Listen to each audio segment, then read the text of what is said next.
Bienvenue au podcast du coach. On est à mon deuxième épisode.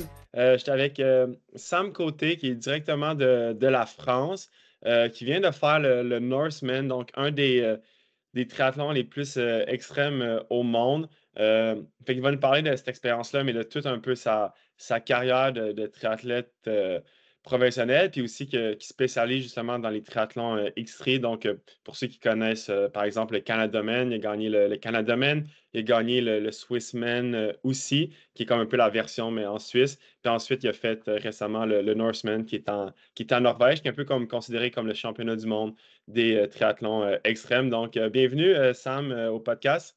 Merci Antoine. Salut à tous. Donc, qu'est-ce que c'est là en ce moment? T'es à Nice? Ouais, en fait, je suis plus du coin de Marseille en ce moment.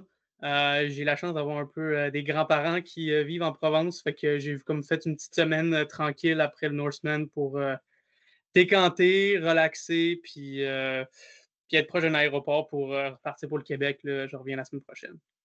C'est ça, parce que pour le monde qui te suit justement sur les réseaux sociaux, tu as quand même une vie pas mal jet set, que tu te déplaces pas mal en Europe et tout. Mais de ce qu'on peut voir des fois les réseaux sociaux, la réalité, c'est pas la même chose, mais c'est vraiment cool. Tu sais, tu passes beaucoup de ton temps justement en Europe pour t'entraîner de façon très intense pour les événements que tu fais, qui sont des événements justement très, très intenses, très extrêmes, là. Ouais, exact. Ben, pourquoi je me ramasse tout le temps en Europe? C'est parce qu'il fait tellement beau ici. Puis les routes pour rouler, ben, tu le sais, tu es déjà venu en Europe. Pour l'entraînement, c'est pas mal le paradis, là. C'est pas mal mieux que le Québec, la Montérégie, puis surtout l'hiver. Rien contre le Québec l'été, là, mais l'hiver, c'est un peu compliqué de s'entraîner. Fait que, ouais, je viens en Europe pour préparer la saison.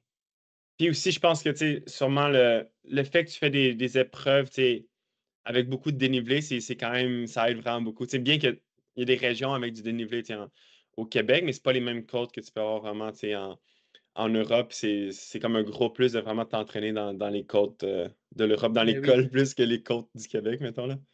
Ben oui, c'est ça, parce que là, j'ai fait le Swissman il y a comme 6 semaines. Puis, tu sais, il y a 4000 mètres de D+, sur 180 kilos, mais c'est juste 3 cols.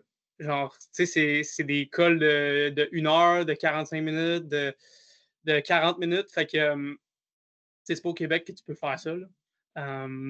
Tu sais, C'est même ça, si tu tu peux vas quand même rep, accumuler beaucoup de dénivelé au Québec, mais c'est pas la même façon. Tu sais, mais c'est c'est comme si différent, tu tu sais, c'est pas le accumules même un 2000 effort. mètres, c'est plein de côtes. Et ensuite, là, comme tu dis, là, c'est peut-être un 10 kilos, 20 kilos quasiment de constant, là. Ouais, c'est ça, exact. Puis c'est ça, tu sais, je voulais un peu, tu sais, je t'avais écrit justement avant le Norseman, puis je voulais justement te parler un peu après ça, un peu comme quand c'est encore frais dans ta mémoire, tout ça, comment ça l'a été. Là, on enregistre ça, on est le vendredi. Toi, ta course, c'était-tu le Le vendredi s ça a débuté ou c'était le samedi ou. Samedi passé, ouais, fait que ça Mais fait c'est ça quand fait même 6 jours. tout récent. Mais premièrement, comment ça va là en ce moment? Comment est la forme? Comment t'as-tu bien récupéré de tout ça? Ça va, j'ai bien récupéré, mais je me sens, énergétiquement puis, psychologiquement vraiment, vide, là, vraiment vraiment fatigué. Fait que là, je prends mon temps, je me suis pas entraîné de la semaine. Je pense faire un genre de mini off season un peu tôt, là, pour, soit commencer à préparer 2026, ben, plus tôt que tout le monde ou, faire comme un mini off season puis, peut-être préparer une course à la fin de l'année, là, genre novembre-décembre. OK. Mais ouais, le Norseman, en fait, ça s'est comme pas passé comme je l'espérais. Euh, c'est des Ironman extrêmes, hein, puis tu le sais, ben, toi, t'en as fait, là. Fait que tu t'entraînes fort pour, mais il n'y a aucune garantie que le jour de la course, tu vas performer à la hauteur de l'entraînement que tu as fait. Tu sais, quand tu t'entraînes bien, tu maximises tes chances de pouvoir bien performer, mais Mhm. il n'y a aucune garantie. Tout le temps un Puis moi, de mon gamble un petit peu, côté, là. ouais, c'est ça. Puis moi, de mon côté, vraiment, je me suis super bien entraîné toute l'année. J'ai pu le montrer au Swissman où j'avais vraiment des ailes, je me sentais super bien, puis j'ai bien performé. Puis après ça, après le Swissman, je suis tombé comme dans une spirale un peu négative. J'avais plus des bonnes sensations à l'entraînement, mais en même temps, j'étais ultra motivé de comme faire du bon training parce que là, tout d'un coup, tu sais, pour le Norseman, j'avais comme des chances de faire un bon résultat. Fait que là, j'étais comme, OK, c'est mon opportunité, mais je pense que comme j'ai trop donné, j'ai comme un peu brûlé la chandelle aux deux extrémités. Puis je me suis pointé au Norseman, j'étais cassé. Je sors de l'eau comme top 10, là, qui, comme pour moi, c'est vraiment bon. Pour toi, toi top 10, c'est raté, là, mais pour moi, top 10, c'est vraiment bon. Puis après ça, je saute sur le vélo, là, genre flat, là, mais genre zéro sensation. Les jambes comme raides comme une barre. J'étais à bloc à genre 200 watts. Puis, tu sais, ma fréquence cardiaque est super basse, mais je me sens C'est comme vraiment si je faisais un. musculairement que ça passe pas comme? Ouais, c'est ça, exact. Musculairement, c'est comme. Je suis comme en train de faire un test d'FTP, là, genre. Puis, tu sais, c'est comme pas les Quand tu sensations fais que tu vas 180 avoir. kilos dans les côtes, c'est pas ça que tu la sensation que tu veux nécessairement sentir, là, ouais. Non, c'est ça. Puis après, tu sais que tu as un marathon à courir avec 1008 de D+. Fait que là, t'es un peu, tu sais, en général, au début du bike, t'es vraiment dans la gestion. Puis là, j'étais juste collé au. Genre, je voulais être dans la gestion, mais en même temps, j'étais tout à gauche, là, genre, tout mes gears, ouais, tout à gauche. J'essayais de mouliner, j'étais comme, OK, ça va passer, genre, tu sais, éventuellement, ça va revenir. Parce que, tu sais, t'as des hauts et des bas, là, dans des courses de même. Mais le bas, il voulait comme pas passer. Puis là, dans la première côte, hey, je me faisais passer Antoine. Là. Puis genre, incapable de m'accrocher. Là, genre, c'était terrible. C'était terrible. Puis là, moi, je me suis dit, hey, là, il me reste genre 10 heures. Il me reste 10 heures encore de course. Genre, no way que je me rends au finish. Là, genre, je voyais mes espoirs de podium. En plus, comme les gars, ils étaient loin en avant. J'avais aucune chance de revenir sur eux. Puis là, je savais qu'il me restait encore comme 10 heures de course. J'étais comme, ben, genre, j'abandonne, là, comme il y a de no Ouais, way ouais, que je ouais. me rends au bout. Là. Euh, puis finalement, ben, c'est ça, j'étais arrivé au premier ravito, puis, ben, en fond, je sais pas à quel point les gens sont familiers avec les extries, mais il y a comme pas de station de ravito organisée par l'événement. Fait que tu es suivi toute la journée par une crew. Puis c'est eux qui te fournissent en eau puis en nutrition. Fait que moi, j'étais juste comme, OK, je me rends au premier ravito, puis genre, j'embarque dans le char, puis je donne ma puce, puis c'est fini, là, genre, on retourne à la maison. Ton Mais équipe là, de crew, j'arrive. c'est il y avait Vincent Fortin que je connais bien aussi. Vous étiez Yes, combien dans l'équipe, justement? C'est-tu comme une grosse juste équipe deux. ou ça, t'es-tu Non, limité juste justement deux. au Ouais, nombre de personnes? exact, c'est limité. Je pense que le minimum, c'est un, puis le maximum, c'est deux. À un, je sais pas comment tu peux réussir à faire des événements de même, parce que à la dernière partie du marathon, tu es censé courir avec l'athlète. C'est Tu es ça, comme au obligé d'avoir Canada-Men comme un un. petit peu, que tu sais, Canada-Men, il faut que tu montes le mont Saint-Joseph, là, faut comme tu montes une grosse montagne, encore beaucoup plus extrême, là. Ouais, c'est ça, exact.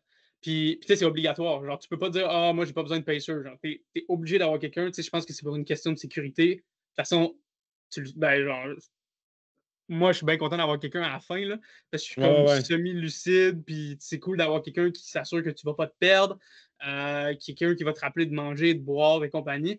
Fait qu'en tout cas, t'es obligé d'être au moins un, mais maximum deux. Moi, j'avais Vince Fortin, que tu connais bien. Charlotte Vince, il a été dans ma crew pour toutes les Ironman Extreme que j'ai faites. Puis mon coureur, c'était Laurent Ladouceur, qui a fait le Canadaman avec moi l'an passé. Fait qu'on avait, il y avait comme Qui un peu t'avait crewé au d'expérience. Canada-Men ou qui avait racé aussi? Ouais, il avait crewé au Canadaman, il OK. m'avait accompagné sur les derniers kilos. Fait que c'est ça. Puis j'arrive au premier ravito, puis là, je suis comme, je mets le pied à terre, puis je m'en vais. Mais j'avais tellement honte, là. J'avais tellement honte. Tu sais, c'était 25 kilos dans une race de 226. Euh, Puis là, les gars sont venus du Canada pour genre venir t'aider, puis te crew toute la journée. Puis toi, t'es genre, ouais, moi, 25 kilos, je mets la clé sur la porte, puis j'arrête. Fait que je me sentais fucking mal, fait que j'étais juste comme, ok, je continue, je dis rien, je me la ferme, puis je fais juste pogner mes bouteilles, puis je continue. Mais là, rendu là, j'étais juste en mode surpris, là, j'étais juste comme, ce sera plus de la performance aujourd'hui, là. Ouais, ouais, ouais. Ça va être juste une question de compléter, puis de passer au travers. Fait que c'était vraiment ça mon mindset pour la suite. Mais je suis arrivé sur le plateau en haut. Donc, en gros, le Norseman, ça part avec une bonne côte, puis après, tu te retrouves sur un plateau pendant plusieurs kilomètres. Puis sur le plateau, tu peux comme vraiment rouler vite. Euh, Puis moi, je me mettais dans les bords de TT, puis comme j'avais les yeux qui fermaient, mais tu sais, comme ils clignaient, puis ils restaient fermés pendant une couple de secondes avant de comme se rouvrir. OK. Puis, man, je perdais l'équilibre. Puis des fois, Ouais, j'arrivais dans ouais, un ouais. virage. Puis j'étais comme, oh my god, faut que je tourne ici. Fait qu'à partir de ce moment-là, j'étais comme, il va falloir que je consulte genre une équipe de médics éventuellement. Genre, je vais voir où est-ce qu'ils sont sur le parcours, puis tu sais, je m'arrêterai. De toute façon, je suis trop plus dans un aspect de performance, je m'en fous du temps. Fait que je vais juste essayer de me rendre au finish, mais tu sais, je veux pas mettre ma vie en danger ou genre risquer quelqu'un d'autre, un autre participant qui peut être pas trop loin de moi, à qui je fais chuter parce que genre moi je suis pas en état, là. C'est Fait surtout en vélo, que ça peut être dangereux, là. Tu sais, des fois, en ultra running, des fois, ça peut arriver que des fois que tu perds ta lucidité, mais t'es pas en train de rouler vraiment, vraiment vite, puis t'as pas non plus d'autres cyclistes à côté de toi, ben là. Ça, oui, c'est une autre. ben oui, c'est ça. Fait que c'est ça, puis j'ai continué, puis ça allait pas mieux, là. Toute la journée, c'était comme de pire en pire. J'étais juste en train de me creuser une tombe de plus en plus profonde, puis dans les côtes, man, je montais en zigzag, puis je voyais toujours pas d'équipe médicale. Puis là, ben, j'arrivais comme au dernier sommet, puis après ça, ça descend pendant 30 kilos jusqu'en transition. C'est une descente, genre, vraiment rapide. J'étais comme, no way que je peux faire cette descente-là sans savoir si, tu sais, Si c'est genre, safe, là. si c'est safe, exact, tu sais, j'ai-tu une basse pression, je vais-tu faire un arrêt cardiaque ou genre je vais-tu juste, tu sais, pass out, ça arrive. Fait que là, dans la dernière coach, je me suis adressé à l'équipe de médias. L'équipe de médias, j'aurais dit, hey, as-tu une équipe de médics pas loin? Eux étaient comme, sorry, on sait pas, puis on peut pas t'aider. Genre, je pense que Hmm. c'est dans les règles que genre les médias, ils peuvent pas. Mais il y a une autre équipe, une autre crew d'un autre athlète qui m'a entendu, puis c'est eux qui ont appelé les médics pour moi, ils ont donné mon numéro, puis quand ils m'ont repassé après en char, ils étaient comme, hey, on a appelé les médics pour toi, ils vont être en haut de la bosse. Fait que j'étais comme, OK, thanks. Parce que ton Puis c'est crew ça. aussi, c'est comme un peu au Canada, tu peux seulement le voir à certains moments. Il peut pas te donner, mettons, de la bouffe ou de l'eau à n'importe quel moment, dans le fond. Ouais, c'est ça, exact. OK. Il y a ben, au Norseman, c'est un petit peu plus flexible. Genre, au Canada, là, il y a vraiment des zones, puis si tu feeds ailleurs que dans les zones, genre, tu peux être DQ, là. Ouais, ouais, ouais. Au Norseman, c'est un peu plus. Il y a des zones où tu peux pas, genre, tu peux vraiment pas faire de feed, mais sinon, ils sont un peu plus flexibles. Mais il faut que tu puisses mettre ton char bien à l'extérieur de la route, les quatre pneus hors de la ligne blanche. Fait que t'as comme. Ouais, Il y a t'as des un peu plus règles de pour rendre ça flexibilité, safe, là. là. Ouais, mais en même temps, tu veux pas te faire trop de ravito parce que justement, à la fin, sinon, les équipes, ils se rendent pas en transition assez vite pour l'athlète parce que l'athlète, il fait que descendre 30 kilos à la fin, là. Ouais, Fait que ouais, ouais. c'est pas dit que la voiture va plus vite. Fait que c'est ça, au sommet de la dernière côte, j'ai eu l'équipe médicale, ils ont pris ma pression, ils ont pris toutes les données qu'ils avaient, puis ils étaient comme, écoute, t'as l'air chill. Ben, t'as pas l'air chill, mais genre, t'es chill pour continuer. Genre, on va pas t'interdire de finir. Mais prends 15-20 minutes, là, puis tu repartiras rendu là. C'est quoi les Fait que mesures qu'ils ont pris? Ils ont pris ta pression, ils ont pris comme ta fréquence cardiaque. Ils ont pris d'autres choses aussi ou? ouais, ils ont pris mon pouls, ma pression, genre mes yeux. OK. Puis c'était ça un peu, mes yeux qui étaient comme un peu inquiétants. J'avais la misère à genre focusser, de garder mon focus, là. Fait que j'avais un peu comme les yeux qui tombaient, puis je pense que c'est ça qui était comme un peu sketch. Mais sinon, ma pression, ma fréquence cardiaque, tu sais, c'était chill. Fait que, euh, fait que c'est ça. Je me C'était suis quoi la ramassé entre. météo, justement? Tu sais, parce que pour le monde qui ne savent pas, là, dans le fond, tu sais, tu pars très tôt le matin, tu pars d'un bateau, puis l'eau était comme à c'est genre 7-10 degrés. C'est à quelle température cette journée-là? On était quand même chanceux cette année. On a vraiment eu de la belle météo parce qu'au Norseman, là, c'était un coup de dé. Et il peut vraiment faire froid. Je pense qu'il était autour de 13-14, ce qui est quand même pas chaud, là, mais Quand même très, très froid, genre, là, ouais. c'est pas 10 degrés, là, tu sais. Genre, honnêtement, c'était vraiment pas nécessaire d'avoir le bonnet en néoprène, puis genre les gants, puis les bottes. Moi, j'ai OK. juste mis le petit casque en néoprène. Honnêtement, je pense pas que j'en avais besoin. J'ai vu qu'il y avait beaucoup de monde qui ont nagé sans. Puis on était bien. Mais ce qui est particulier dans le fjord, c'est que quand tu pars, tu sautes à l'eau. euh, L'eau est 2 ou 3 degrés plus chaude qu'en transition. Parce qu'en transition, c'est là où la montagne s'écoule. Fait qu'à un moment donné, OK. tu nages, puis là, éventuellement, t'es comme ouf! Oh, Ça OK, se refroidit, là. tu perds comme 2-3 degrés immédiatement. Mais bon, rendu là, t'es comme dans l'effort, puis ça fait quasiment du bien, là. Mais ouais. Fait que c'était pas si pire. Puis après ça, la météo sur le bike, on a été vraiment choyés. Il a fait beau. En fait, c'était la plus belle journée de mon séjour de 10 heures, de 10 jours chez les Norvégiens. OK. On a eu de la pluie quasiment tous les jours, sauf le jour de la course, il y a plu, mais à la fin, là, au marathon. Mais sur le bike, on était vraiment bien. C'était comme découvert. Il y avait un peu de ciel bleu. Puis écoute, Antoine, la Norvège sous un ciel bleu, là, c'est Ouais, vraiment ça va être épique, capotant, là. là. Tu sais, c'est vraiment un beau pays, c'est juste qu'il fait tout le temps gris, fait comme tu le vois jamais à son plein potentiel. Moi, pendant la course, j'avoue que j'ai pas vraiment pu en profiter, mais j'ai vu un peu les, les photos puis Les photos. les vidéos après la course, puis je suis comme, oh my god, il faisait beau, hein? Fait que c'est ça.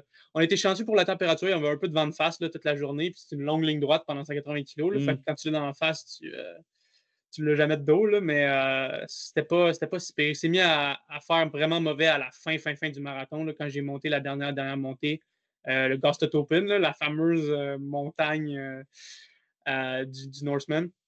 Ça, parce que Là, il là, en s'est mis fait, à. moi, si je t'avais coupé, là, mais dans le fond, tu descends le 30 kilos de descente, tu sais, là, ils t'ont permis de descendre. Puis après, c'est comment le parcours de course à pied? Tu sais, ça finit avec la grosse côte que tu as dit, mais c'est-tu plus plat au début? Ça a l'air de quoi, mettons, le Ouais, marathon? ouais, t'as raison, tu fais bien de me ramener à l'ordre. Moi, je saute des étapes, un peu C'est moi qui fais plein de ADD. parenthèses, c'est moi le problème. Le parcours de course à pied du Norseman, pour vrai, c'est relativement plat. Pendant 25 kilos, là, il y a des mini-vallons, là, mais c'est vraiment rien de sérieux. Sauf que quand tu arrives au 25e, tu as basically 17 kilos avec 1800 mètres de D+. OK, ouais. Fait que là, dans le fond, au 25e kilo, tu arrives au pied de Zombie Hill, là, qui est comme mythique. Là. Puis Zombie Hill, c'est des lacets sur de l'asphalte que tu grimpes pendant euh, grosso ouais, 10 kilos. C'est du 10% de moyenne. Oh, wow. Euh, Puis après ça, tu as comme un petit replat de 3-4 kilos jusqu'au pied du Gostot Open. Puis là, au pied du Gostot Open, là, ça grimpe, c'est 4 kg et demi, 700 mètres de D+, ou 800 mètres de D+. Puis là, c'est rocailleux, là, c'est vraiment, c'est traite, là, parce que tu peux te tourner la cheville. Tu as comme 450 opportunités de te tourner la cheville. Là. C'est rien de stable. Tu n'as jamais des appuis. En plus, il vente, il pleut, c'est glissant. Tu es semi-lucide parce que ça fait genre 12 heures que tu es à l'effort. Ouais, ouais, ouais. Euh, Fait que tu vois le genre. Mais c'est ça. Ouais, c'est relativement plat au début du marathon. Ça se court quand même assez vite là, au début. Puis, t'as-tu. Fait que, tu sais, la fin, ça, j'ai vu, comme tu as mis une vidéo, mettons, je pense que c'est le dernier 100 mètres, là, ça a l'air vraiment horrible, tu sais, plein de roches, tout ça. C'est comme. euh, mais la première partie, tu sais, c'est comme de l'asphalte. Fait que t'es-tu mieux, mettons, justement, de partir avec des souliers comme de route puis switcher ou tu fais tout avec les mêmes souliers ou. Ouais. Ben, définitivement, tu pars avec les carbones là, en sortant de la Ouais, ouais, T2. ouais. Tu cours avec les carbones jusqu'au pied de Zombie Hill. Moi, j'ai gardé les carbones aussi dans Zombie Hill parce que c'est tout asphalté. Là. Fait que, comme tu dis, tu as quand même le bon petit kick de carbone qui t'aide à grimper un peu plus. Mais dans le Gostot Open, moi, je recommande vraiment pas les souliers de carbone là, parce que, comme je te dis, c'est vraiment c'est rien de stable. Puis ben, des choses de carbone, c'est rare que c'est stable. Là. C'est Souvent, très tu as comme stable, un ouais. bon levier. Tu as un bon levier pour te vriller une cheville. Là. Fait que moi, j'ai fait le switch sur des shoes de trail. Mais j'ai l'impression que les gars en avant, ils sont restés en shoes de route. Fait que je. Ouais. Moi, j'ai changé de shoes parce que j'étais plus stressé par le temps.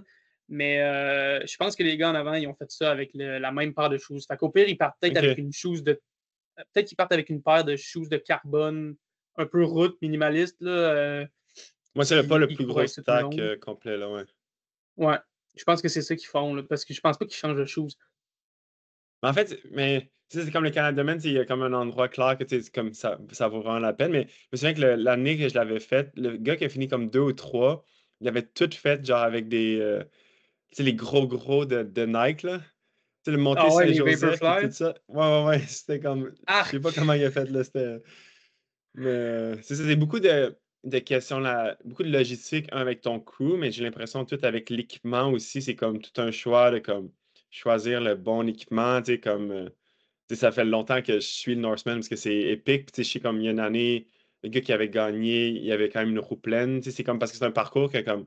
Tu sais, mais après, c'est faut que tu trouves justement le bon ratio de gear, la grosse. Tu sais, quelle cassette tu mets ou quel plateau, Mhm. puis tout le reste aussi. Là, tu sais, je sais que comme il y a un autre Québécois qui était là, Mathéo, lui, je pense il avait pris un. Je sais pas si c'est un Krypton, là, mais en tout cas, il avait un bike un Ah argon de non, route avec des barres de TT. Comme.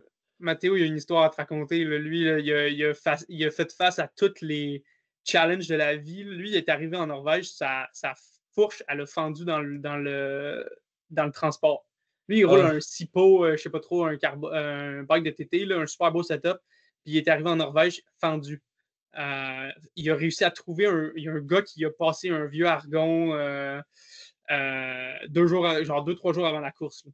Fait qu'il a pas roulé, c'était pas son choix, là, OK, le c'était pas un bike qu'il a choix roulé, là. stratégique, là, OK, OK. Vraiment pas. Puis en plus, le bike, les pneus étaient tous craqués en arrière. Il a changé les roues. Les roues, quand il est parti sur le ferry le matin de la course, ses pneus étaient à plat. En tout cas, vraiment, genre, Matteo, chapeau levé, là, parce qu'il a fait une super belle course, considérant qu'il a roulé le bike d'un étranger, puis qu'il y a tout qui n'est pas arrivé, là. Fait que, ouais. Mais les gars en avant, ils sont tous sur des roues pleines, là, maintenant, Antoine. OK, OK, Genre, OK. pour de vrai, le parcours du Norseman, le parcours de bike, ouais, il y a beaucoup de D+, mais ça se roule vite. Ça se roule très, très vite. Le gars qui a gagné l'an passé, là, Sébastien Norberg, il a roulé un one by 58. Oh!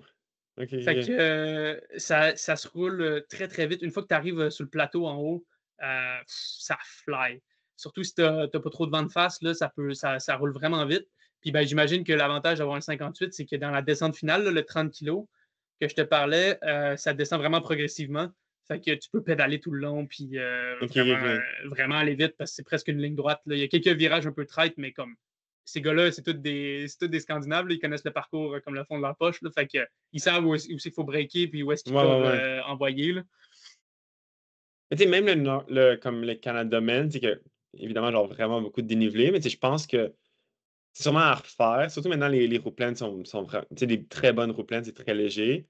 Ouais. Tu sais, mais une fois, mais je pense que même une roue pleine, ça pourrait être un bon setup. Puis j'avais déjà parlé à Cody Bills, qui est un triathlète pro, tu sais, il m'avait dit n'importe quand que c'est allowed, genre, tu devrais tout le temps mettre une roue pleine, là, tu sais, à part quand c'est comme Kona, Cozumel, que c'est pas permis à cause des vents, une roue pleine va tout le temps être comme plus rapide, là. T'sais, à moins, c'est Ouais. sûr, t'sais, même Nice, qui est le championnat du monde, qui a de la grosse côte, ce qui va Mhm. peut-être plus le ressembler, mettons, à Extreme et de version Ironman standard. T'sais, la majorité des pros vont toutes mettre une roue pleine, là.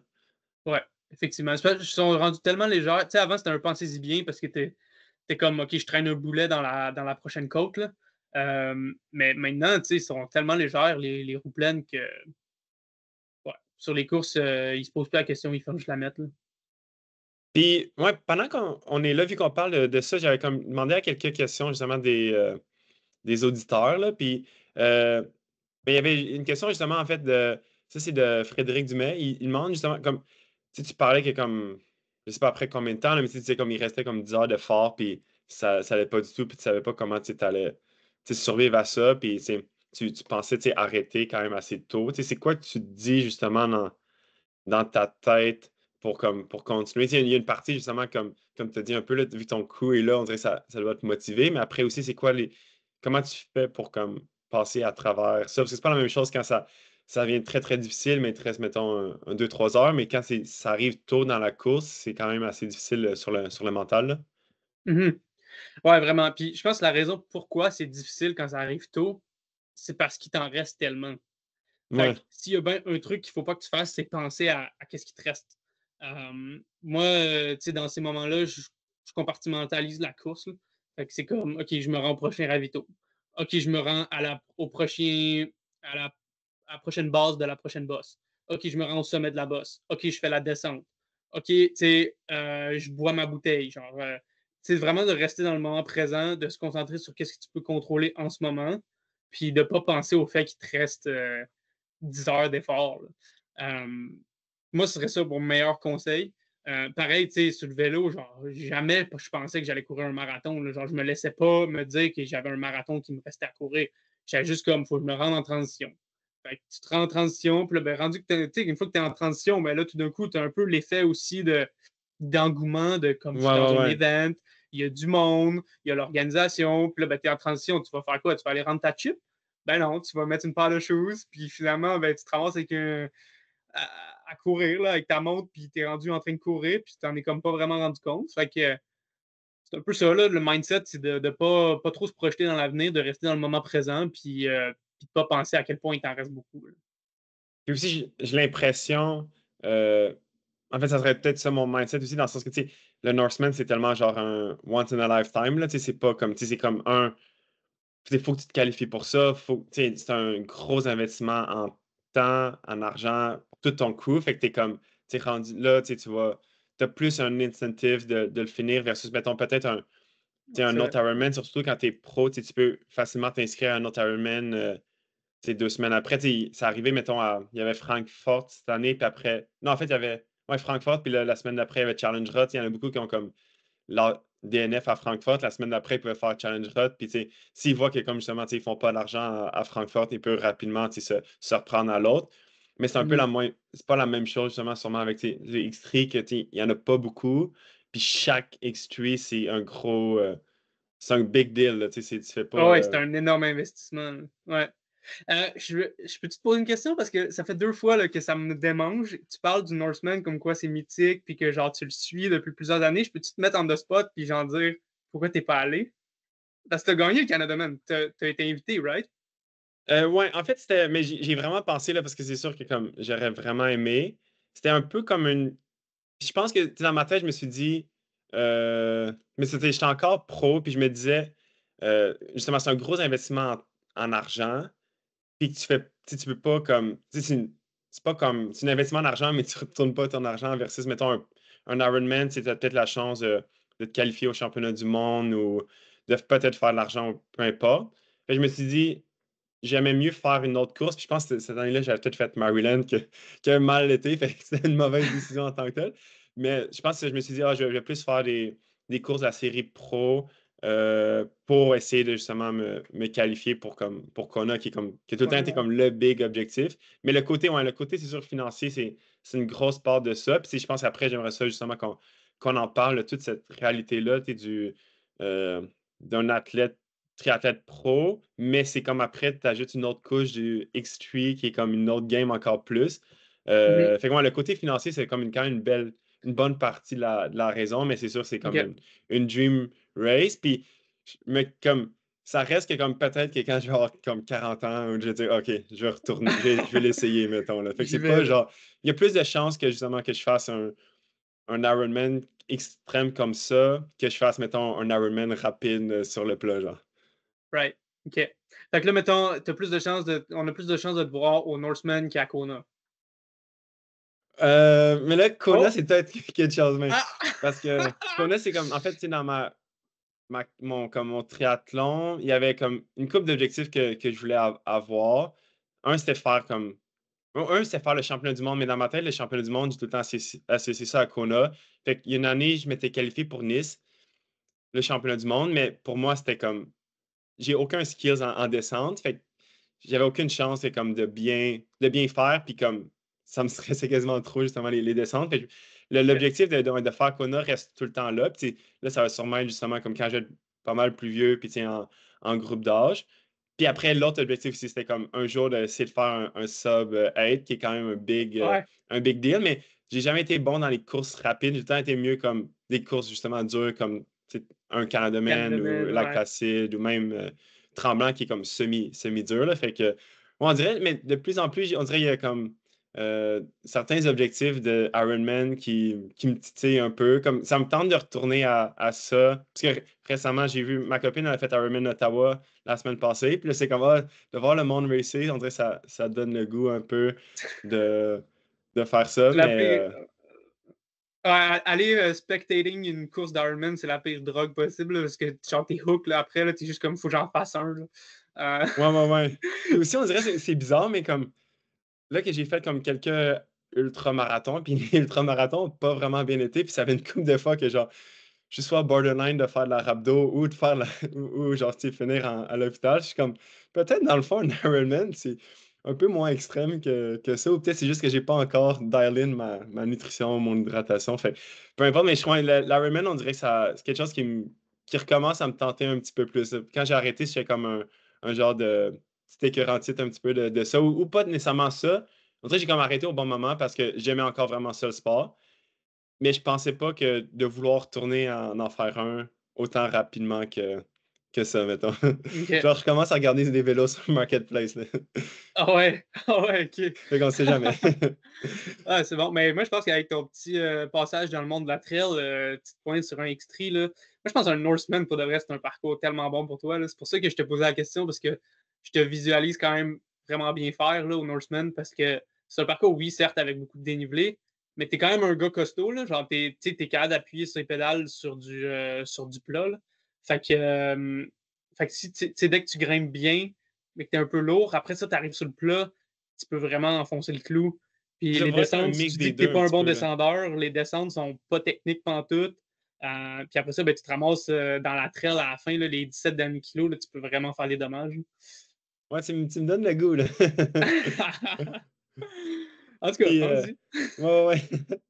Puis, moi, mais il y avait justement, par rapport à ça, tu sais, il y avait une question aussi, de notre auditeur, là, c'était Aurélien. Il parlait justement que, comme, tu penses-tu que, mais probablement, il dit genre, félicitations, là, c'est vraiment, tu sais, impressionnant toute ta saison, puis, mais en fait, tu sais, tes dernières saisons, tout ça.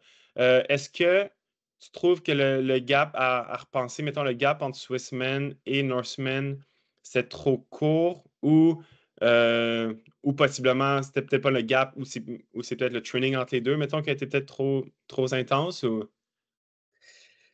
Ouais. Ben, tu sais, je pense que tu es mieux positionné pour répondre à la question, mais mettons, moi, de mon ressenti, j'avais l'impression que 6 semaines, il y avait exactement 6 semaines entre les deux courses. Fait que moi, ce que je me suis dit, c'est OK, après le Swissman, je prends une semaine de récup. Après ça, je fais un petit bloc de 3 semaines. Après ça, j'ai comme un 2 semaines de taper slash affûtage pour me pointer au Norseman dans les meilleures conditions. Puis après le Swissman, là, hey, quand j'ai gagné cette course-là, puis j'ai eu les meilleures sensations de ma vie. J'étais sur un nuage. Là. Puis j'avais juste une envie, c'était de m'entraîner, puis de Ouais, ouais, ouais. retourner à la planche à découper, puis genre, clac, clac, clac, clac, puis y aller, là, tu sais. Fait que j'ai vraiment eu l'impression de me discipliner, puis pendant la semaine après le Swissman, j'ai comme vraiment, vraiment relaxé, mais j'avais vraiment le goût de m'entraîner. Puis après ça, j'ai donc ma première semaine de build, j'ai fait une bonne semaine d'entraînement, puis j'avais des super bonnes sensations. Là, j'étais comme, oh wow, si je suis capable de build pendant 3 semaines comme ça, avant le Norseman, genre, the sky's the limit. Là. Ouais, ouais, ouais. Puis après une semaine, à la deuxième semaine de build, flat, là. Mais flat, flat, flat. Là. Genre, j'étais plus capable, j'étais raqué, raqué, raqué. Puis en général, là, au volume que je fais, si mettons une journée, je me lève, puis genre, j'ai vraiment les jambes dans la sauce, je prends un easy day, puis le lendemain, genre, je suis good. Là. Là, Mhm. c'était recovery day après recovery day après recovery day. Puis ça a pris comme 6 jours avant de comme, pouvoir faire une bonne séance. Puis c'est ça. Après ça, c'était le début de la fin parce que là, j'étais comme, oh my god, je suis en retard sur ma planif. Genre, je suis en retard sur comme là où je voudrais être en ce moment pour le build du Norseman. Puis là, si j'arrive à la fin de mon build puis que j'ai pas mis assez de stress sur le corps, genre, je vais taper pourquoi? Genre, j'aurais rien à taper. Ouais, ouais, ouais. Fait que ça a été vraiment ça ma réalité. C'était que comme je suis arrivé à mon taper, je m'étais presque pas entraîné. Fait que là, finalement, au lieu de taper, je me suis entraîné. Puis là, ben, je suis arrivé avant la course, puis je pense que j'étais ultra fatigué. Ok, ouais. Puis c'est ça. Je pense qu'il y a aussi l'aspect mental de gérer. Ces courses-là, c'est énormément d'organisation. Tu en as touché 2 mots tantôt, mais c'est genre une logistique à se casser la tête. Fait que ça, c'est une autre charge de plus qu'on sous-estime. Un autre point qu'on va peut-être aborder, c'est les réseaux sociaux. Là. Maintenant, en tant qu'athlète pro, tu n'as comme pas le choix de faire du contenu, puis de développer ton audience, puis de blablabla. Fait que là, ça, c'est un autre job comme qui me prend énormément de temps, puis d'énergie mentale. Puis, fait que c'est ça. C'est sûr que là, 6 semaines, moi, je pense que sur papier, c'était réalisable. Mais après ça, quand tu rentres tous les autres facteurs dans l'équation, ben là, tout d'un coup, c'était comme, c'était peut-être too much, tu sais. Ouais, c'est ça, mais tu sais, j'ai tout à fait d'accord, là. Tu sais, je pense qu'un 6 semaines, tu sais, ça fait du sens. Puis ça fait pas du sens pour, je pense, peut-être 95% du monde des triathlètes, ça Ouais. fait pas du sens. Mais tu sais, un athlète de ton niveau, que tu es capable, tu sais, plus t'en fais, plus tu peux comme encaisser l'effort puis récupérer plus rapidement. Là, puis tu t'entraînes tellement beaucoup d'heures que tu sais, ça facilite ta récupération. Mais j'ai l'impression, puis tu sais, je pense que aussi, tu sais, c'est très difficile de piquer plusieurs fois dans ta saison. Puis surtout quand c'est très proche. Puis tu sais, possiblement, tu as tellement eu vraiment une bonne course tu sais, au Smithman. Là, c'est vraiment une performance incroyable. Qu'après, c'est tough de rebuilder là-dessus. D'avoir aussi de piquer une deuxième fois. Là, puis après, c'est ça. C'est comme un struggle de voir. Là, justement, c'est comme quand le training va moins bien, puis là, il faut que tu récupères, mais là, après, comment tu gères le taper, c'est quand même vraiment un gros casse-tête. Puis comme tu dis aussi, après, comme tu as plein d'autres facteurs, Puis vu que c'est le Norseman, c'est quand même une grosse course aussi, tu avais plus de. Tu avais quand même des entrevues, des choses de même, ça t'ajoute quand même un Mhm. stress mental que. Peut-être des fois, c'est comme pas percevable, mais veux pas, sûrement ça t'ajoute un petit peu à tout ça, là, tu sais. Ouais, définitivement. Puis tu sais, je pense aussi même des X-Try, euh, c'est une autre game qu'un Ironman tu sais, en termes d'heures aussi, là, fait que c'est aussi, mais termes, Ouais. peut-être la récupération est différente, là, tu sais, de faire deux X-Try dans la même année, c'est quand même déjà du stock, là, Ben, fait que c'est tu vraiment. sais, puis pire que ça, si tu y réfléchis, parce que moi, c'est un truc que moi aussi, j'étais comme, 2 extra dans une année, c'est ambitieux. Mais si j'y réfléchis comme il faut, c'est 3 extra dans les derniers 10 mois. Avec le Parce Canada que Man qui est en le octobre, là. Canada Man qui était en octobre, ça en fait 3. Puis je pense qu'aussi, ouais, il y a une grosse différence entre récupérer d'un Ironman et un X3 parce que la dépense calorique aussi est quand même beaucoup plus élevée en X3. Là. Genre, t'es là pendant 2 heures de plus. Fait que Mhm. facilement 2 heures de plus. Fait que tu sais, si même si tu dépenses peut-être un peu moins de calories à l'heure parce que l'intensité est peut-être un tantinet plus basse, mais en termes de volume, je pense que c'est tough sur le corps. Là. Tu sais, mais on voit souvent ça aussi en ultra-marathon, parce que on dirait la différence, mettons, entre bon, tu sais, on peut faire comme la comparaison, là, tu sais, un Ironman standard, c'est comme un marathon, puis un X-Ride, c'est comme un ultra-marathon. Puis, tu sais, un marathon standard, tu sais, le monde qui performe, tu sais, les élites en marathon, ils vont souvent faire un gros au printemps, puis un autre gros en automne. Tu sais, ils vont piquer 2 fois, puis, tu sais, des fois, ils vont quasiment prendre. Il y a certains top marathoniens, ils vont quasiment prendre 3 semaines sans courir après le marathon, parce que ça détruit, tu sais, tellement les jambes, parce que c'est comme ils fournissent tellement un gros effort, c'est tellement beaucoup de force sur leurs jambes, puis sur de l'asphalte. Mais on dirait des fois en ultra-marathon, même si des fois c'est des plus longues distances, tu as moins cet impact-là musculaire. Fait que des fois, les gens sont comme plus incités à racer plus souvent. Mais des fois, on sous-estime justement genre la fatigue, genre sur le général sur le corps, sur le système nerveux, que des fois, c'est ça. Vu que c'est comme le musculaire, on dirait que c'est plus concret un petit peu comme douleur ou comme frein. Tu dis, ah, j'ai vraiment, vraiment mal aux jambes, mais j'ai besoin de récupérer. Mais après, quand c'est une fatigue, que des fois, c'est comme. et m- c'est moins perceptible facilement, que des fois, c'est là, ça devient tricky. Puis, tu sais, on est habitué comme athlète à se pousser à la limite, puis des fois, non pas nécessairement écouter sa fatigue parce que c'est ça le but du training, là, pousser à travers la fatigue. Fait que, ouais, c'est tout un casse-tête, là, mais. En tout cas, ouais, ce doublé-là, le Swissman, le Norseman, c'est quand même. C'est un big challenge, Ben, là, puis. toi, mettons, en tant que coach, tu trouverais-tu que ça avait du sens? Moi, j'avais vu ça, mettons, comme le Swissman comme étant genre une grosse journée d'entraînement où, ouais, tu sais, je voulais être en forme là, pour le Swissman, puis j'ai fait un taper puis tout. Mais je voyais vraiment ça comme juste un boost de fitness pour après ça piquer encore plus haut au Norseman, tu sais. Mais peut-être que dans le fond, c'était irréaliste. C'est ça, en fait, mais c'est quand même tough à dire. Euh, Puis tu peux pas savoir, tu sais, peut-être, c'est drôle à dire, mais mettons si tu avais une bonne performance, mais plus average au Swissman, peut-être que tu aurais piqué, mettons. Tu sais, on dirait que tu, Ouais, tu ok. wishes tout le temps d'avoir la meilleure performance de ta vie. Mais tu sais, dans ta vie, tu en as combien, mettons? Fait que, puis d'en avoir, mettons, 2 fois dans ta même saison, c'est c'est tough. Ouais, Puis à c'est 6 semaines comme. d'écart. Moi, c'est ça, exact. Puis tu sais, c'est comme il y a un côté un peu, tu sais, c'est comme le. Mais l'entraînement, le sport, puis le coaching, une partie, c'est de la science, mais une autre partie, c'est comme de l'art, comme un peu, là. Tu sais, puis c'est comme pas contrôlable ou pas explicable de pourquoi, comme.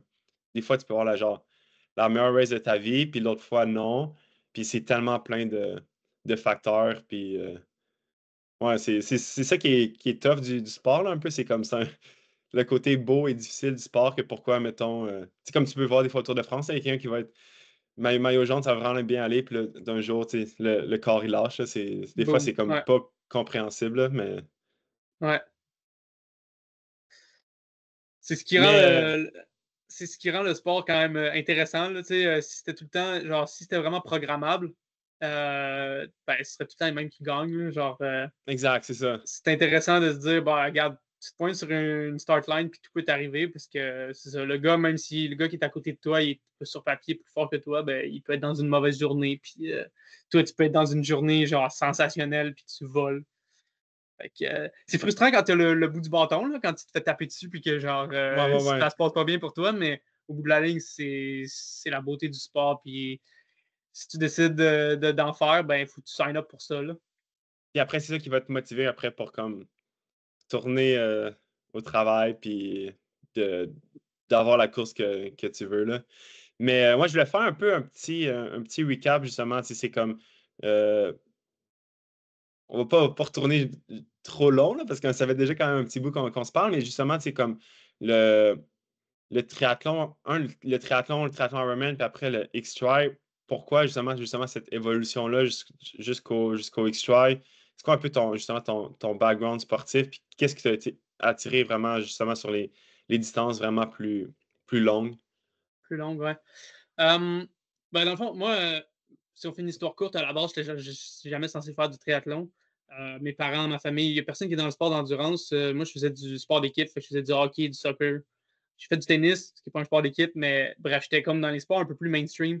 Puis éventuellement, j'ai juste décidé de m'inscrire à un triathlon pour le fun, sur le side, euh, juste pour essayer. Il y en avait un à Chambly, au coin de ma rue. Fait que j'étais juste comme, bon, ben, c'est facile, tu sais, je vais marcher le matin jusqu'à la piscine, puis je vais pouvoir faire le triathlon. Tu sais, ça demandait vraiment pas d'investissement. Puis écoute, je suis tombé en amour avec le sport comme instantanément. Là. Puis à ce moment-là, je faisais du soccer compétitif, là, assez haut niveau. Puis j'ai tout lâché. L'année d'après, comme j'ai joué un club de triathlon, j'ai acheté un bag en carbone. Puis là, ben, c'est ça. J'ai commencé à racer sur la série, pas la série Grand Prix, celle groupe d'âge, la Coupe du Québec. OK, ouais. Puis j'ai fait un an de Coupe du Québec. Puis après ça, l'année suivante, j'étais comme, oh, ouais, moi, je veux racer Elite Draft Eagle. Je trouvais ça genre vraiment fascinant, intéressant.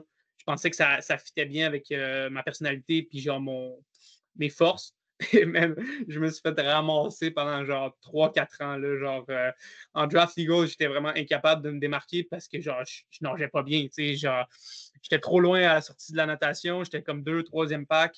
Puis après ça, ben, tu le sais, là, toi aussi, t'es passé par là, là. Fait que, ben, toi, tu le sais pas parce que t'étais bon nageur, mais genre, tu sais comment ça marche, le court distance, là, si t'es pas dans le first pack quand tu sors de l'eau. Tu es un petit peu un figurant, là. T'es jamais vraiment un acteur. Fait que, Puis si tu sais pas courir, moi, c'était l'inverse. Si là, après, je savais pas courir off the bike, fait que ça marchait pas, ouais, c'est ça. Tu sois bon Ben, il faut que ça. nageur, OK, biker, mais tu sais, là, ça change des fois, là, c'est que le niveau est tellement fort qu'ils sont bons dans tout, là, mais si c'est Exact. faut que tu sois puis après, faut que tu sois excellent à la course à pied, là, c'est Exact. Puis moi, dans le fond, j'étais faible en natation, bon en vélo, puis bon à pied. Mais tu sais, je pouvais jamais m'exprimer en vélo puis à pied parce que, genre, c'est ça, je sortais trop loin de l'eau.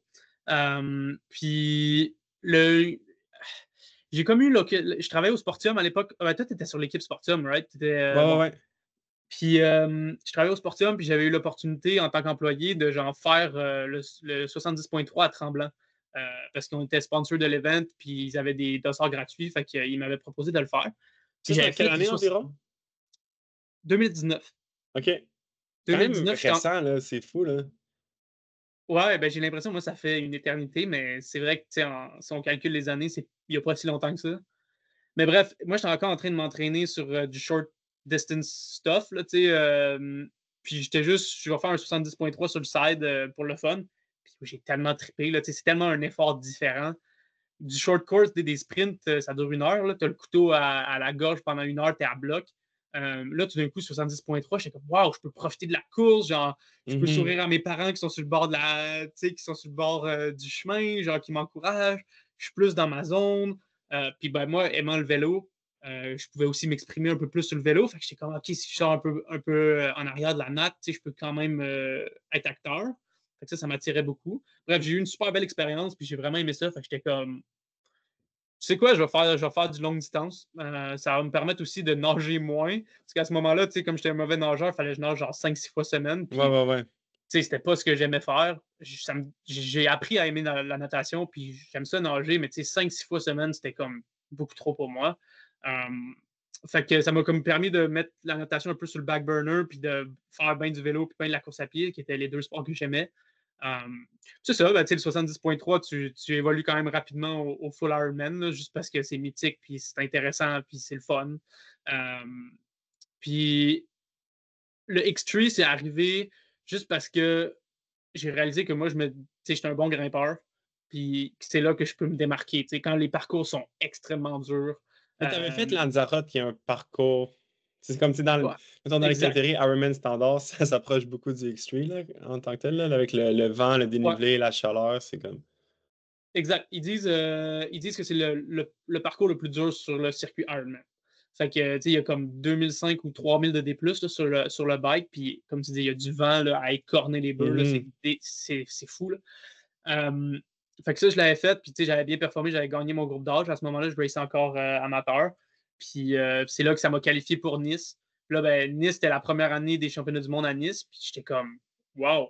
Pour moi, j'étais blessed parce que c'était un parcours qui me convenait tellement mieux que Kona. J'étais comme, je vais pouvoir bien me débrouiller dans mon groupe d'âge, puis potentiellement remporter le groupe d'âge des moins de 24 ans au championnat du monde. T'sais. C'est une belle plateforme pour après passer pro. Là. Fait que c'est ça. C'est ce que j'avais essayé de faire, mais je me suis blessé. Je me suis fait une fracture au pied 3 semaines avant la course. Fait que ça a compliqué un peu les choses. Mais voilà. Fait que comment je me suis ramassé à faire du Victory, c'était un peu ça. C'était mes expériences de passer à du longue distance, de mieux me sentir, de préférer ça comme vibe d'entraînement, comme planif, comme racing aussi. Puis après ça, de réaliser que plus le parcours est dur, puis plus c'est mentalement challengeant, c'est là que moi, j'arrive à me démarquer. T'sais. Je pense que si je faisais Cozumel, genre, je serais un petit peu loin en arrière, là, parce que c'est trop plat pour moi. C'est trop rapide, c'est trop facile, entre guillemets, pour que je puisse faire une différence. Ouais, ouais, ouais. Puis, t'as pris ta licence pro en 2024, c'est ça? Mhm. Ouais, exact, l'an passé. T'as fait quelques 70.3, je pense que t'en as fait comme quelques-uns en Europe pro. T'as-tu fait un full Ironman dans la série Ironman? Non, pas encore. Non, j'ai fait juste un Ironman 73 dans la catégorie pro, puis ça a été une autre de mes pires courses à vie, celle-là que j'ai pas terminée d'ailleurs. Fait que ma seule course pro sur le circuit Ironman, malheureusement, c'est un DNF. C'était à C'était en Valence. Europe, hein? À Valence, c'est ça? Ouais, en Espagne. Super beau OK. course, super, vraiment un bel événement, mais ouais, ça n'était pas ma journée ce jour-là. Là. Mais le niveau aussi en Europe, c'est une autre game comparé en Amérique du Nord, là. On pense que le niveau en Amérique du Nord est fort, mais je me souviens pas c'est quoi la course, mais ça se peut que ça soit même cette course-là, mais comme cette année, là, tu sais, c'est quasiment un peloton de comme 13, 14 qui sortait du bike, puis tu sais, après, c'est tout du monde qui court dans les bas 70 minutes sur le Oui. demi-marathon. Le niveau est vraiment, vraiment fort, là. Ben, tu sais, moi, sur le start line, je me suis retourné, puis il y avait genre Léo Bergère à gauche, puis Stratman à droite, là, puis j'étais Hum. comme, qu'est-ce que je fais là? Genre, ça a pas de sens, là. Ça, c'est des gens Tu qui n'ont sais, aucune faiblesse, là, ouais. ben, c'est ça, c'est des gars qui ont aucune chink dans leur armure, là, genre, tu sais, sont parfaits, là, ces gars-là, là, ils nagent vite, ils bike fort, puis ils courent vite, là, fait que, ouais, c'est une autre game, là, l'Europe, Ouais, ouais, il y, a ouais. il y a pas mal de niveaux, là. Mais puis tu l'as un peu mentionné, puis je pense que c'était dans l'entrevue avec la presse ou Slow Switch, t'en parlais que justement peut-être que t'envisageais peut-être justement peut-être Cozumel ou quelque chose, c'est comme mais est-ce que le fait de genre d'inclure des courses Ironman standard dans ta saison, c'est ça que t'envisages ça, mettons, ou t'aimerais comme concentrer 100% X3? Um, mon cœur, mon cœur est vraiment avec les X3. Genre, c'est là que je me retrouve, c'est là que ça me correspond bien. J'adore un peu l'esprit d'équipe, d'avoir une crew. J'aime les parcours de point A à point B. J'aime le fait que ce soit dur. J'adore les X3. Genre, je capote là-dessus. Mais financièrement, c'est irréaliste de se taper 3 X3 dans une année Ouais, où ouais, ouais. ça coûte super cher. Il faut que tu voyages avec ta team. Euh, Puis, comme tu l'as dit aussi, il n'y a pas de bourse en X3. Fait que moi, c'est un peu aussi sur la mission que je me suis un peu lancé à travers mes réseaux sociaux et tout. C'était de comme, OK, tu sais, cette sous-niche-là de X3 qui n'a encore pas beaucoup de visibilité, ce serait cool que genre soit plus connu pour qu'éventuellement, ben, tu sais, il y ait des bourses pour les gars qui sont sur le podium là, d'une course comme le Norseman, puis le Swissman, puis tout, tu sais. Mais je comprends qu'en ce moment, c'est pas réaliste parce qu'il n'y a pas assez de monde, il n'y a pas assez d'argent qui est injecté dans le sport. Mais bon, c'est un peu un side quest. Là. Ouais, ouais, Tout ça ouais. pour dire que oui, ça m'intéresse d'aller faire des courses sur le circuit Ironman juste pour aller chercher plus de racing experience, aller chercher éventuellement peut-être des bourses, de faire des bonnes positions en Ironman pour aller chercher un peu de prize money. Puis ben, c'est aussi la notoriété que ça t'amène quand tu courses sur le circuit Ironman. T'sais. Le circuit Ironman, tu peux, ils ont une belle plateforme, puis ouais, tu peux vraiment te faire connaître là. Puis aussi peut-être, tu sais, comme tu sais, je pense que, tu sais, comme on parlait tantôt, là, tu sais, de combiner, tu sais, plusieurs X3, tu sais, en termes de soit la charge physique de l'événement ou, tu sais, toute la charge de gestion mentale, tout ça qui est intense. Tu sais, peut-être des fois, ça peut bien peut-être se faire, mettons, tu fais comme un ou deux Ironman standard, puis après, mais comme tu les prends comme des courses B un petit peu, puis après, là, tu piques vraiment pour ton gros X3, que comme... Puis, tu sais, faire, mettons, faire la Placine, c'est pas quelque chose qui va te coûter très cher, tu sais, en tant que tel. Fait que c'est quasiment comme un très bon training, puis qui va te préparer pour ton X3 qui est comme, que tu considères, mettons, comme ton objectif principal. Là, c'est peut-être quelque chose qui pourrait bien marcher, Ouais, mettons, là. ouais, pour l'année prochaine, c'est probablement un truc auquel je vais penser puis je vais vouloir faire. Là. Je trouve ça tough aussi de s'entraîner autant d'heures pour 2 courses là, dans l'année. Ouais. Ça te met tellement de pression quand tu es sur le start line. Puis, c'est le fun là, de racer. Là. C'est pour ça que tu t'entraînes. Fait que pourquoi limiter tes opportunités? Moi, en étant basé à Nice cette année, je voulais vraiment faire le 73 là, parce qu'il était littéralement genre en bas de chez nous. Mais c'était la semaine après le Swissman. Fait que c'était juste comme en termes de timing, c'était juste mauvais. Ça m'aurait fait une belle journée de training, mais là, c'était 6 jours après le Swissman. Ça faisait pas de sens. Là, puis thank God que je l'ai pas fait là, avec du recul. Mais faire aussi des 73 quand tu es pro, ça coûte pas tant cher là, s'ils sont pas loin. Ça te fait des bonnes journées de training, ça te met des heures de course dans les pattes, puis c'est intéressant. Puis, tu sais, en Europe aussi, ce qui est le fun, c'est que c'est un peu dommage qu'il n'y a pas ça un peu partout, là, mais tu sais, ils ont des triathlons un peu comme, pas les distances standards, là, tu sais, comme triathlon de l'Alpe d'Huez ou il y a un autre triathlon que. Mais là, je blink sur le nom, mais tu sais, il y a des triathlons que, tu sais, c'est juste. C'est pas une distance standard, mais c'est comme tu grimpes une méga montagne, puis après tu cours, mais c'est comme. Tu sais, ça peut te permettre justement de comme. Surtout que t'es en Europe, là, tu sais, de jouer un peu avec ça, différents types de distances, mais c'est tous des triathlons avec beaucoup de dénivelé qui pourraient quand même bien te convenir, là, comme. Ouais. Non, non, effectivement, tu as raison. Puis, ça, t'entends parler, puis mentionner un peu, puis c'est justement ça que je voulais te parler, c'est comme un peu la réalité de triathlète pro, mais dans justement ce format-là. Ce qui a été très bon, c'est justement tout ce qui est comme contenu réseaux sociaux. Tu avais une page chez Standard Instagram, là, tu es parti une page en anglais, que tu partages vraiment ton parcours, tout ça, puis tu sais, avec des short reels, tu sais, comme quand tu étais venu justement faire un test de lactate, Faire c'était le comme, test.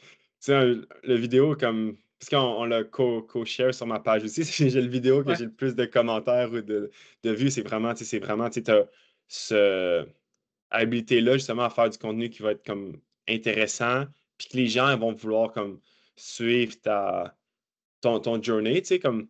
Puis, tu sais, même, tu sais, t'as eu un gros crash tu sais, une auto, avec une auto quand tu étais en vélo. Tu sais, ça fait Mhm. que, comme, tu sais, tu partages ça, les gens veulent encore plus suivre, genre, qu'est-ce qui va se passer un peu, comme, avec ton histoire, tu sais. Euh, fait que, ouais, parle-moi un peu de ça, justement, tu sais, comme ça. C'est quelque chose que t'aimes faire ou si tu dis, comme, c'est quelque chose qui est comme une nécessité, justement, pour pouvoir, comme, make it dans le monde du triathlon professionnel? Alors, par où commencer? J'ai l'impression qu'on pourrait faire un podcast au complet là-dessus, là, parce Ouais, ouais, que ouais.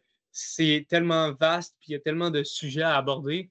Mais en gros, I guess, mon message, là, c'est que si tu es un jeune athlète qui écoute ce podcast-là, puis qui tu fais pas un sport qui est mainstream, là, comme le hockey, le soccer ou genre le football, genre, puis tu veux vivre de ton sport, là, tu veux faire ça professionnellement, là, genre, il faut que tu crées du contenu en ligne maintenant. Genre, t'as pas le choix. Puis moi, je dis ça avec toute l'humilité du monde. Là. Je viens de commencer il y a genre, environ 1 an.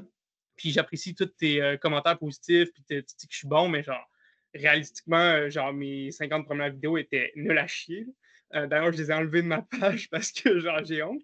Mais tu sais, si tu es capable de get over the hump, de genre d'avoir peur de ce que les autres pensent de toi, puis de te faire traiter d'influenceur, puis de tout ça, genre, moi, avec du recul, je regrette de ne pas avoir commencé plus tôt, tu sais. Hmm. Je trouve que ça aurait été tellement insane d'avoir ce genre de catalogue-là de vidéos de genre mes 8 dernières années en triathlon. Euh, Même si pendant genre des années, c'était juste des déceptions après des déceptions, genre, ça aurait été incroyable d'avoir tout ça documenté puis de l'histoire racontée de A à Z. Tu sais, les gens ils tombent sur mon profil maintenant, puis ils pensent que genre j'ai gagné toute ma vie. Tu sais, que toute ma vie je gagne, puis genre j'ai gagné toutes les courses que j'ai faites, mais c'est tellement pas le cas. Genre, I wish, c'est pas le cas du tout. Je pense que ça aurait été cool de documenter tous ces échecs-là. Le Puis, struggle pour te à venir jusque-là, là, ouais. exact, tu sais, puis, tu sais, comme tu l'as dit, genre, moi, j'ai fait une vidéo par rapport à que je me suis fait frapper par une voiture en entraînement, puis, tu sais, finalement, moi, je la trouvais un peu dull, cette vidéo-là, puis j'étais juste comme, ah, OK, voilà, je vais la poster juste parce que ça fait partie de mon journey, mais, tu sais, finalement, c'est à travers les échecs que les gens, ils s'attachent à toi, puis ils s'attachent à ton histoire, parce que ça te rend, tu sais, relatable, puis ben, ça te rend humain, tu sais. Genre, il n'y a personne qui fait que gagner dans sa vie, là, puis qui est tout Ouais, le ouais, temps, ouais. genre, on top of things, là. Fait que, en tout cas, je suis comme parti dans une tangente par rapport à ta question, mais si jamais je suis rendu trop loin, ramène-moi dans le Mais realm tu sais, de la ça me fait réalité, là. penser un peu, Sam Laidlaw, tu sais, parce que là, toi, t'as 26? Ouais, Tu sais, c'est comme, puis tu sais, je pense que, tu sais, là, moi, j'ai comme 32, là, je suis rendu vieux, mais tu sais, c'est comme Sam Laidlaw qui est comme, tu sais, une nouvelle génération maintenant dans l'Ironman, que c'est des gens jeunes, fait que c'est le fun à voir, puis tu sais, c'est comme justement Sam Laidlaw, tu sais, il y a vraiment un parcours pas, avec beaucoup d'embûches, là, tu sais, c'est comme juste vraiment. cette année, tu sais, c'est comme, tu sais, il y avait une maladie, on ne sait pas exactement clair qu'est-ce qu'il y avait en tant que tel, mais tu sais, après que de pouvoir, tu sais, gagner, genre, Challenge Roth, Ironman Leeds. Ça, s'il avait gagné Challenge Roth, Ironman Leeds, mais on n'était pas comme conscient de tout le struggle qu'il avait vécu avant. Ça aurait été c'était le fun, on dit ah wow, il a gagné ça. Mais après, quand comme tu es conscient de ça, ça, pour le public, pour les gens qui sont fans, mais comme tu cares encore plus.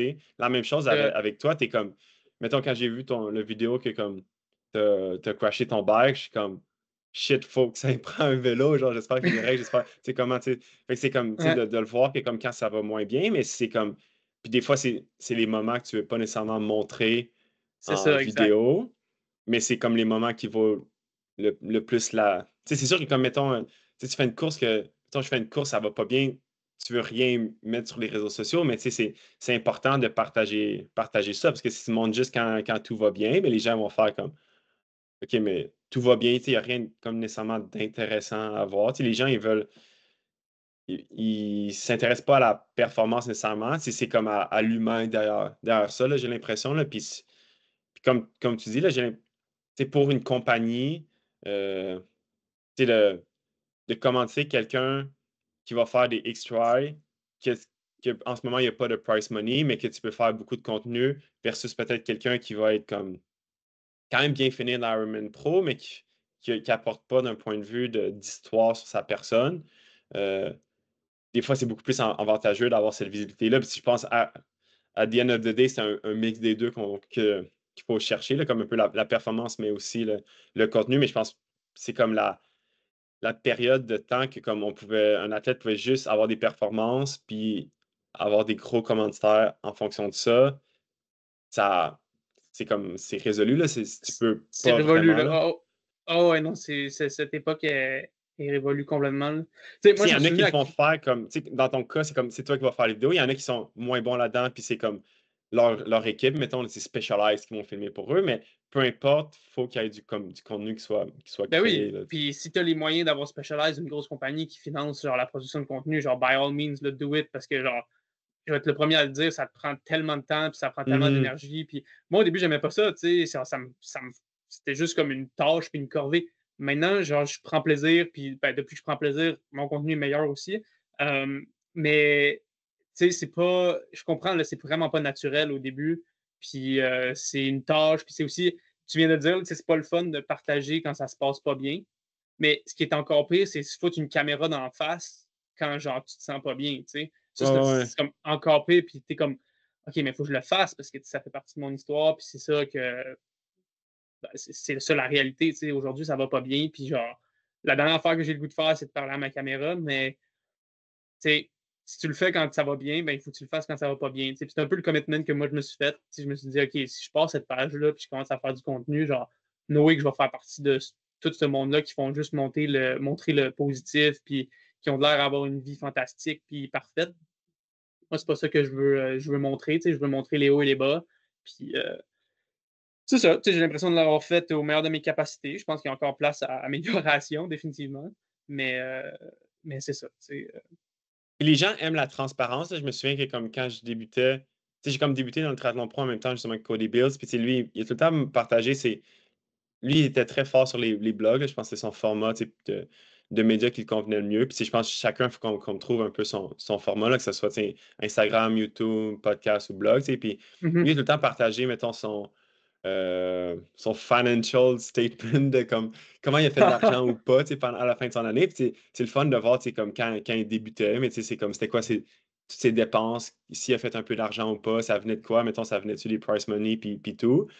Puis après un certain temps, là, tu sais, il était rendu à. Il faisait plus que 6 chiffres. Là, tu sais, c'est comme tu sais, il vivait bien de tout ça. Mais c'est quand tu sais comme comment ça partait du début. Puis tu sais, il y a des années après que comme des fois c'était plus difficile, c'est d'être raw puis d'être transparent. Un peu comme aussi genre Yann Sanders fait, tu sais, comme très, très transparent, même quand ça va mal.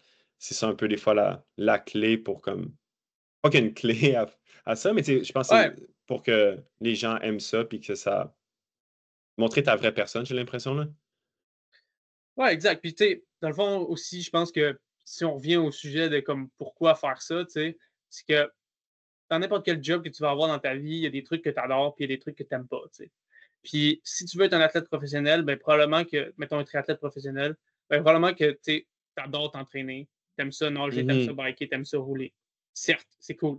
Mais comment veux-tu t'attendre à faire ça de ta vie si tu aucune contrainte, tu sais? Là, la seule contrainte qu'on te demande, c'est OK, il faut que tu fasses une couple de petites vidéos par semaine à droite, à gauche. Même si tu n'aimes pas ça, genre, faut que tu le fasses. Avec tous les jobs, tu vas avoir des contraintes. Fait que pourquoi toi, tu serais là en te croisant les doigts puis en te croisant les bras puis en disant genre non, moi je veux pas faire du contenu, c'est tellement cringe, c'est, tu sais, je veux pas être un influenceur, blablabla, blablabla. Ben, OK, fais-le, mais tu vas te ramasser à pas nécessairement réussir, tu sais, alors que tu aurais pu vivre de ton sport, vivre tes rêves, puis tu sais, vivre la vie que tu voulais vivre.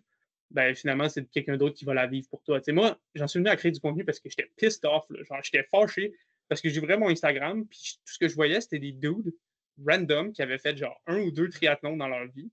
Puis ils avaient des commandites avec des grosses marques, puis des gros brands. Mmh. Puis moi, ça faisait genre 8 ans que je dédiais ma vie à ce sport-là, que genre, tout ce que je pensais, genre, j'investissais tout là-dedans. Puis j'avais personne, tu sais, qui était prêt à me supporter. Puis genre, j'écrivais à des brands, ils me répondaient pas. Puis ils m'offraient des trucs de merde ou whatever, tu sais. Fait que j'étais pissed off. Puis j'étais juste comme, man, pourquoi ce monde-là, ils ont accès à toutes ces opportunités-là? Ben, parce qu'ils créaient du contenu, puis ils avaient une audience. Puis maintenant, ben, comme tu l'as dit, l'époque où tu peux juste faire des performances est révolue.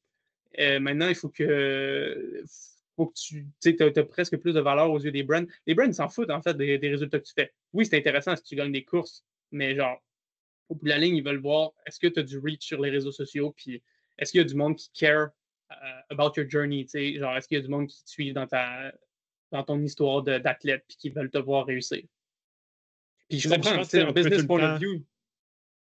d'un business point of view, tu sais, ça make sense, parce que genre, maintenant, tu sais, c'est attention economy, genre, tu as besoin de views pour vendre tes produits, blablabla, X, Y, Z.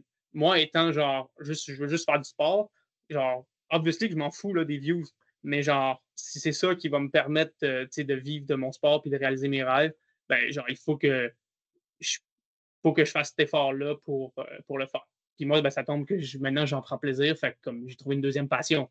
Mais, tu sais, si je m'adresse aux autres athlètes, ben, c'est un peu ça, là, tu sais, you gotta join the, join the club. C'est ça, puis je pense que c'est comme il y a tout le temps aussi peut-être un format qui va plus te convenir. Tu sais, il y en a que ça peut être, tu sais, des Ouais, formats 100%. plus longs, YouTube ou peu importe. Tu sais, il y en a un qui peut, tu sais, tu pourrais quelqu'un qui est vraiment bon à écrire un blog, puis tu sais, parler vraiment de genre tiens, il y a un Québécois qui performe très bien en short course trail running, Rémi Leroux. Lui, il est très bon à partager son training sur les blogs. Puis les gens qui aiment la course à pied vont vouloir geeker sur la course à pied puis lire son training.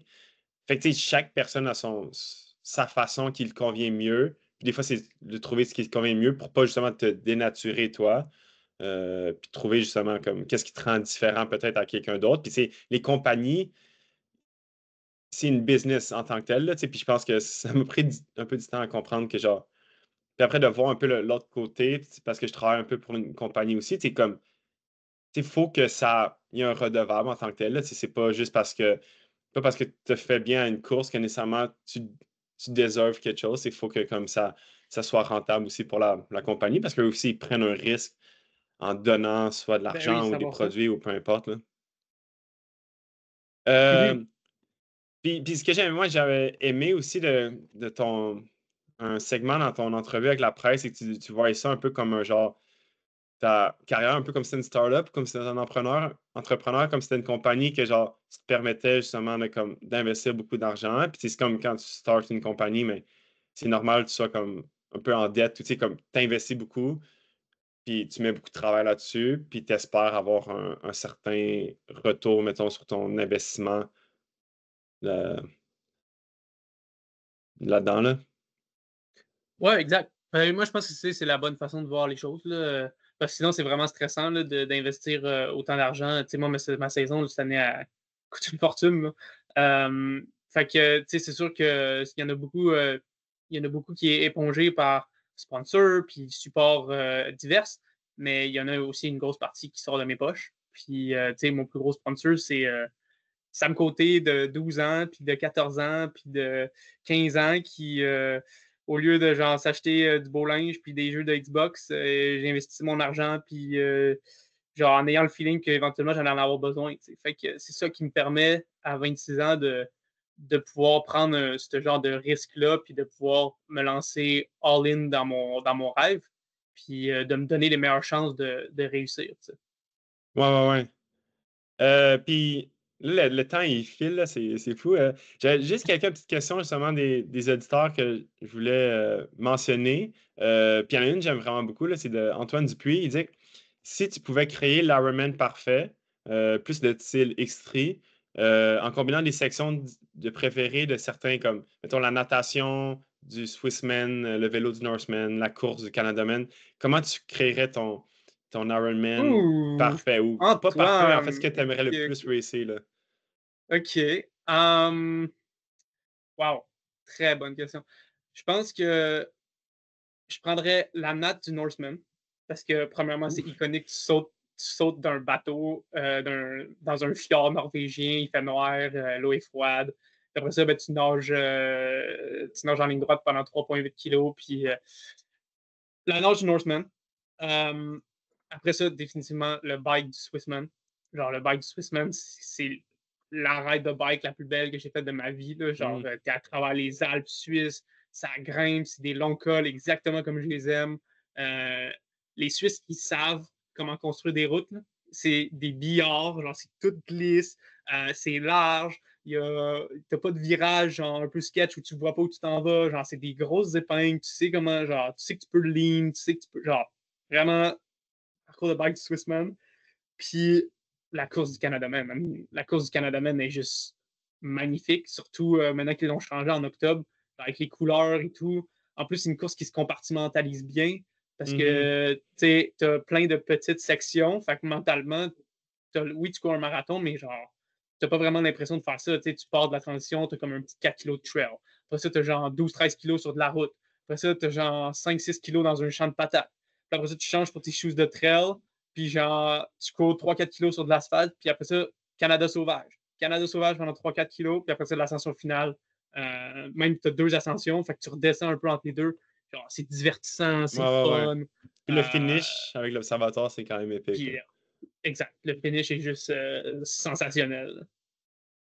Puis une autre question, c'est Antoine Massy. Je pense que c'est un peu ton alimentation pendant tes races, ça ressemble à quoi? Puis justement, comme, as-tu, mettons, un nombre de grammes de glucides que tu vises mettons, pour le bike puis pour la course à pied? Ouais, sur le bike, j'essaie d'être autour de 120 grammes à l'heure. Puis OK, quand après ça, même. sur la course à pied, ben là, il faut que je descende un peu. Fait que, tu sais, souvent entre 80 et 100 grammes. 100 grammes, c'est un peu. J'ai encore un peu de difficulté à l'ingérer comme il faut, là. Mais 80, c'est assez safe. Ouais, mais tu sais, maintenant, ça se fait bien, là, ingérer des grosses quantités de glucides parce que avec les drink mix, puis les gels, puis tout, t'arrives vite à 120, là. Je sais pas toi comment tu gères ça, mais tu sais, moi, je mets soit de la malto, ben, mettons en entraînement, je mets de la malto parce que c'est moins cher, mais tu sais, en race, je mets dextrine cyclique slash fructose, là, 2 pour OK, 1. ouais. Puis ça fit très bien. Tu ouvres un salt stick là-dedans, tu mets fait que t'as tes électrolytes, puis après ça, tu mets la saveur que tu veux, tu sais. Tu En France, ils mettons, font le des. ratio, ça vient-tu beaucoup la majorité de tes glucides vont venir de tes drink mix ou c'est comme 50-50 drink puis gel, mettons, ou? Je dirais 70-30, mettons. Une grosse partie OK, des quand glucides même. viennent des bouteilles. Puis après ça, ben, je prends des bricks aux 30-45 minutes. Euh, OK. Fait que, tu sais, dans un brick, il y a 25 grammes de glucides. Fait que, tu sais, mettons à l'heure, j'ai entre, on va dire, 40 et 50 grammes de glucides qui viennent des bricks. Puis le reste, ça va être, tu sais, 70 grammes de fluide. Tu es 100 comme liquide ou mou, genre, Ah tu ouais. prends aucun Oh, solide, nope. OK. Non, non, non, parce que j'ai un petit estomac, un petit ventre un peu fragile, là. Moi, au Canada Man, l'année où on l'a fait ensemble, puis que t'as genre allumé tout le monde, là, c'était mon premier extrait. J'ai dû m'arrêter 3 fois pour faire caca. C'était mon Ah premier, ouais, OK. genre, c'était mon premier gros event. Puis je pognais, tu sais, au début du bike, j'avais pris des barres Cliff, puis genre, des trucs quand même un peu costauds, parce que j'étais comme, j'ai besoin de calories, puis j'ai besoin de. Tu sais, la mentalité était bonne, mais c'est juste que c'était ben trop tough à digérer, là. Moi, j'étais arrivé sur la course à pied et ça shakeait de partout. Puis c'est ça. Fait que moi, maintenant, non, sur les courses, je suis strictement sur du fluide. Puis honnêtement, ça marche. En tout cas, pour moi, ça marche très bien. J'ai jamais eu de problème depuis ce temps-là. Fait que là, ouais, l'avantage du fluide, c'est qu'au contraire, tu le réalises pas que tu comme tu sais, tu peux avoir consommé, tu finis ton drink, tu as peut-être 50-75 grammes de glucides, puis tu l'as pas tant remarqué versus mais prendre un 75 grammes en barre, c'est quand même du stock, là, ou même en gel, tu le remarques un petit peu plus. Fait que pour ça que je trouve ça intéressant, tu sais, le 70-30 comme ratio. Tu sais, moi, je pense que j'ai un ratio peut-être un peu plus élevé en gel versus les liquides, mais c'est quand même quelque chose que c'est tout le temps du trial and error. Tu essaies tout le temps de voir qu'est-ce qui fit le mieux, mais moi, je suis très, très intéressant. Mais j'aime ça avoir mes calories dans les fluides parce que si tu penses à ta bouteille, tu sais, tu prends des petites gorgées régulièrement. Fait que t'as Mhm. jamais genre un gros hit de glucides. Tu sais, quand tu prends un gel, c'est quand même 25 grammes d'un coup. C'est pas énorme. Mais genre, ça reste 25 grammes en one shot, tu sais. Versus, tu prends des petites gorgées, ben là, tout d'un coup, tu es comme, ah, OK, j'ai pris 10 grammes, ah, j'ai pris 15 grammes, ah, j'ai pris 10 grammes. Puis c'est comme, tu sais, c'est plus progressif. Tu as moins de chances de crash, tu as plus de. Je sais pas, je trouve ça juste plus facile aussi. Tu le réalises pas, mais tes glucides, ils rentrent tout seul. Puis, surtout quand c'est chaud, là, quand il fait chaud, tu as besoin de boire pour comme Ouais, ouais, juste ouais. la satiété. Fait que tes glucides, ils rentrent tout seuls, là. Puis en plus, l'avantage mais comme des X-Try, c'est que tu peux aussi avoir t'as ton coup, fait que tu peux tout le temps avoir le drink mix que tu as conçu qui te convient genre parfaitement C'est à toi aussi, là. exact. Ça, c'est un big. Oui, oui, ça, c'est un gros thing, là. Puis j'ai une question aussi, justement, de parlant de crew, de ton crew, Vincent Fortin. Il dit quel aspect des X3 t'aimes le plus, puis quel t'aimes le moins? L'aspect que j'aime le moins, c'est d'avoir Vince Fortin en tant que crew member. Ah, ça, c'est une joke. Bien Le sûr, mot sur Instagram, ça va être le real, là. clip that. Non, non, Vince, alors, Vince, c'est une des meilleures parties justement de faire des extras, là, c'est de l'avoir. En fait, la partie d'avoir une crew, c'est vraiment quelque chose qui me motive beaucoup à faire des extras. Je trouve ça vraiment le fun. Ça feel comme un travail d'équipe. Ça feel comme, tu sais, oui, c'est moi qui fais la perfo, mais genre, en fait, c'est moi qui course, mais c'est nous qui faisons la perfo en tant qu'équipe. Tu sais, eux, il faut qu'ils me donnent les bonnes affaires au bon moment, il faut qu'ils soient là, il faut qu'ils soient sharp. Ça, moi, j'adore ça. Ben, sinon, un peu, je ne veux pas me répéter, là, mais un peu tout ce qu'on a parlé aujourd'hui, là, j'adore sur l'X3, qui est comme, c'est des parcours difficiles, il y a du dénivelé, Ouais, ouais, ouais. tu sais, t'es en autonomie, puis c'est des points A, point B, puis ben, un peu tout ça. Ce que j'aime moins, ben, c'est énormément de logistique et d'organisation. Hmm. sais, en haut du Gosset Open, tu arrives au sommet, ça fait 12 heures plus que tu es à l'effort, tu es gelé parce qu'il vente, il pleut, c'est le brouillard et tout. Puis genre, c'est une autre aventure, là, redescendre de là, parce qu'il n'y a aucune route asphaltée. Quand tu arrives en haut du Mont Mégantic au Canada Man, c'est nice. Tu embarques dans le boss, puis tu Ouais, ouais. redescends, tu es tranquille. Mais genre, en Suisse puis en Norvège, tu arrives en haut des montagnes, il n'y a aucune route asphaltée pour rendre là. Puis tu veux obviously pas redescendre à pied. Fait qu'il faut que tu prennes genre un train des montagnes. Au Norseman, c'était un peu le bordel, là, on va se dire. Mhm. C'était des mini-trains. Genre, t'es cramé. Il y a de la place pour genre 3 personnes, mais ils te rendent 12 dans le petit wagon. Puis c'est humide à genre 150%. Là. C'est ultra gelé. Genre, tu sais, dans la montagne, là, basically, là, ils ont dynamité l'intérieur de la montagne pour genre OK, faire ouais. passer un train dedans. Là. Fait que comme c'est super froid. Toi, t'as déjà froid, tu sais, puis là, tu grelottes, tu claques des dents, bref. En tout cas, fait que ça, c'est une partie que j'aime un peu moins du X3, mais OK, bon, ouais. ça fait partie de l'aventure. Mhm.